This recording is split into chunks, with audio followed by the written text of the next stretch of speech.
Hello everyone, ఎలా ఉన్నారు మీరందరూ? మీరంతా ఎప్పుడూ కూడా భగవంతుని దయ వల్ల హ్యాపీగా హెల్తీగా ఉండాలని మనసారా కోరుకుంటున్నాను. ఇక నా విషయానికి వస్తే ఇక్కడ చూస్తున్నారు కదా, మేమైతే అన్నింటినీ ప్యాక్ చేసుకొని ఒక దగ్గరికి వెళ్ళాలని అయితే రెడీ అవుతున్నాము.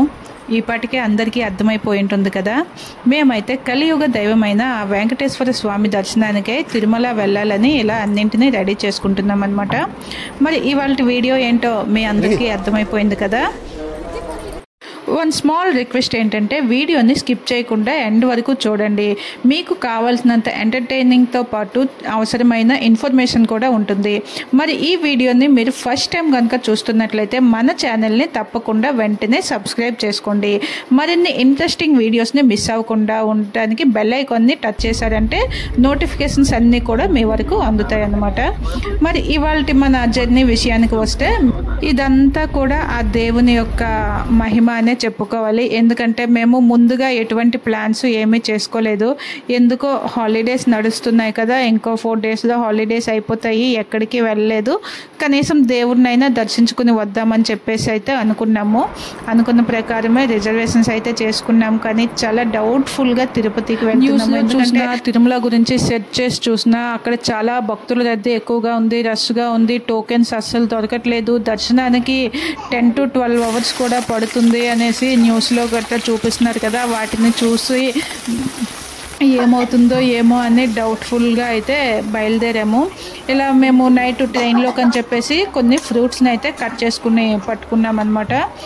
కొన్ని బనానాస్ అలాగే ఒక మంచి పపాయాని కట్ చేసుకొని బాక్స్లో పెట్టుకున్నాము. నైట్ డిన్నర్లోకి అని చెప్పి ఇలా ఆలూ పరాటాని ప్రిపేర్ చేసుకుంటున్నాము. అయిందా అప్పుడు కొంచెంసేపు అయిన తర్వాత అత్త అంటది, గుడికి వెళ్తాను, కాళ్ళు తీస్తున్నాయి, ముడుకులు నొప్పి, నాకు కొంచెం కార్లో గుడి దగ్గర పెట్టిరా అంటది అనమాట కొడుకు. ఆ రోజుల్లో కార్లు బళ్ళు ఉండి పెట్టి నడుచుకొని వెళ్ళేవాళ్ళు. 2 కాళ్ళ బండి మీద నడుచుకొని వెళ్ళండి అంటారు కాళ్ళు. తర్వాత లేక ఈ ఎండలు ఏసీ కొంచెం ఆన్ చేయరా అంటది. మీకు ఆ రోజుల్లో ఏసీలు ఫ్యాన్లు ఉండేవి కాదు కదా అత్తగారు, ఇదిగోండి ఇసురు గారు అని అలా చేతులు ఇసురు గారు పడుతుంది అత్తమ్మ. తర్వాత ఏమొచ్చి గ్యాస్ అయిపోతుంది. గ్యాస్ అయిపోతే ఏటైందా ఇలా అడిగితే మొదటి చూసి ఇది ఎక్కడ సరిపోదని ఎంత ఇచ్చాను, ఎంత మిగిలింది. గ్యాస్ అయిపోతుంది నాన్న, గ్యాస్ అయిపోయింది, సిలిండర్ బిల్ తెప్పించానా అంటది అప్పుడు మా కొడుకు అంటది. అయితే కాళ్ళు అంటది, మీ రోజుల్లో గ్యాస్లు సిలిండర్లు ఉండేవి కాదు కదా అత్తగారు, మీరు అయితే కట్టెలు పోయి రెడీ చేసుకోండి, మీ కొడుకు వెళ్ళి పొల్లలేరు తెస్తాడు అనేసి అంటది. అప్పుడేమో సైడ్ డైలాగ్ అనమాట. అయితే కోడలు రా అక్క షాప్ అయింది ఏమిటి ఇవంతా ఎవరు చెప్తున్నారు అని వింటున్నారా జాగ్రత్తగా. ఇవి నైట్ మేము ఏవైనా రీల్స్ అవి చూస్తూ ఉంటాం కదా, మ్యాక్సిమం అత్త కోడలివి అవి ఏవైనా చూస్తే మా అత్తగారు ఎక్కువగా మొబైల్ అది చూడరు కదా, మా అత్తగారికి ఇలా చెప్తుందనమాట మా చెల్లి. ఇలా పని చేసుకునేటప్పుడు ఇలా ఏవో ఒక విషయాలు అయితే చెప్పుకుంటూ పని చేసుకుంటాము.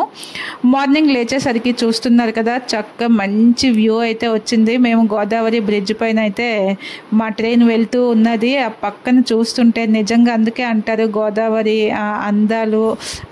నైట్ కొంచెం వర్షం పడినట్లుగా ఉంది. చూడ్డానికైతే పచ్చగా గోదావరి నది అయిన తర్వాత పచ్చని పొలాలు చూడ్డానికైతే అబ్బా ఉదయం మంచిగా స్టార్ట్ అయిందే అనిపించింది. చాలా ప్లెజెంట్గా అనిపించింది అనమాట. ఇలా తర్వాత మేము కొంచెం ఫ్రెష్ అయిపోయి చక్కగా మేము ఫ్రూట్స్ అయితే పట్టుకున్నాం కదా, బ్రేక్ఫాస్ట్లోకి ఫ్రూట్స్ అలాగే పిల్లలు పట్టుకున్న కేక్స్ బిస్కెట్స్ వాటిని అయితే బ్రేక్ఫాస్ట్లో తీసుకున్నాము. మధ్యాహ్నం లంచ్ టైంకి విజయవాడ వచ్చిందనమాట. విజయవాడలో మాకు లంచ్ పార్సెల్ అనేది వచ్చింది.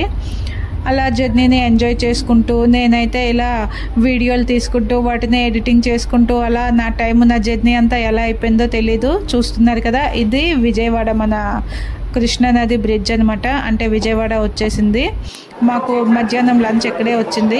ఇక్కడైతే ట్రైన్ ఎలాగో చాలాసేపు అవుతుందని చెప్పి ఏవో రీల్స్ చేసుకుందామని చెప్పి మేము ఇలా ప్లాట్ఫామ్ మీద కనుక మన ఛానల్ని ఫాలో అయినట్లయితే ఈ రీల్స్ షార్ట్స్ అన్నీ కూడా మీకు ముందే వచ్చేసి ఉంటాయి. ఎందుకంటే నాకు లాంగ్ వీడియో చేయడానికి కాస్త టైం అనేది పట్టిందనమాట. కానీ ఎప్పటికప్పుడే షార్ట్స్ని రీల్స్ని అయితే వెంటనే పోస్ట్ చేసేసాను.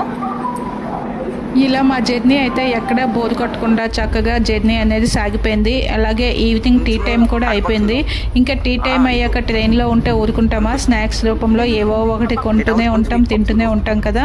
అలాగే టీతో పాటు కొంచెం క్రీమ్ బన్ను, వీటితో పాటు అక్కడ మనకి ఆంధ్ర సైడ్ సమోసా అంటే చాలా ఫేమస్ కదా. అలాగే ఉల్లి సమోసాను అయితే వేడి ఉల్లి సమోసాను కూడా టేస్ట్ చేసేసాము.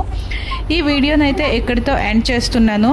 నెక్స్ట్ వీడియోలో మేము తిరుపతికి చేరిన తర్వాత మాకు రూమ్స్ దొరికాయా లేదా, రూమ్స్ ఎక్కడ దొరికాయి, ఎంతకీ దర్శనం స్లాట్ దొరికిందా లేదా, ఆ టోకెన్స్ ఎలా తీసుకున్నాము, అలాగే దర్శనానికి ఎంత టైం పట్టింది, ఈ తిరుమలకు సంబంధించిన ఇన్ఫర్మేషన్తో దీని పార్ట్ 2 వీడియోని కూడా తొందరలోనే అప్లోడ్ చేస్తాను. మరి ఈ వీడియో మీ అందరికీ బాగా నచ్చిందని అనుకుంటున్నాను. నచ్చినట్లయితే ఒక చిన్న లైక్ చేసి మీకు ఏ డౌట్స్ ఉన్నాయి, ఎటువంటి అభిప్రాయాన్ని కానీ మీరు కామెంట్ రూపంలో తెలియజేయండి. మర్చిపోకుండా కళ్యాణీస్ ఫ్యామిలీ వ్లాగ్స్ ఛానల్ని సబ్స్క్రైబ్ చేసుకోండి. Keep watching my channel. Thank you.